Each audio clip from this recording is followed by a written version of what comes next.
Li New Yorkê nêzî 120 saziyên civaka sivîl ji bo şermezarkirina polîtika serokê devletên Yekîtiyên Amerîkayê, Donald Trump a li hember Venezuelayê çalakiyek li dar xist.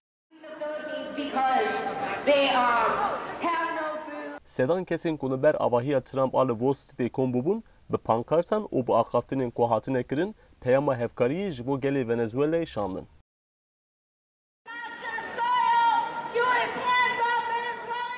Di çalakiyê de hate îddia kirin, muhalefeta ku bi rêberiya Juan Guaido li hember Maduro tê kirin, pelîstûka Amerîkayê ye. Monica Joy ku tev li çalakiyê bû wiha got. Rêveberiya Trump hewl dide rejîma Venezuelayê biguherîne. Her wiha em dibînin ku rêveberiya Trump behsa wê yekê dike ku rezerva nefta Venezuelayê rezerva herê mezin a dunyayê ye. Em wek welatiyên Emerîkî divê nehêlin ku bacên ku em didin ji bo şerên bixwîn werin bikar anîn. Ev problema wan bi xwe ye. Em bihêlin ew bi xwe derheq siber roja xwe de biryarê bidin.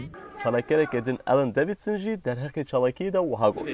I'm here because we've been down this road. Amerîkayê ew zirar da aboriya Venezuelayê paşê jî li hember serokekî hilbijartî bo ku xwe wek lîder îlan bike, pîşwaniya kesekî ku ne lîdere kir.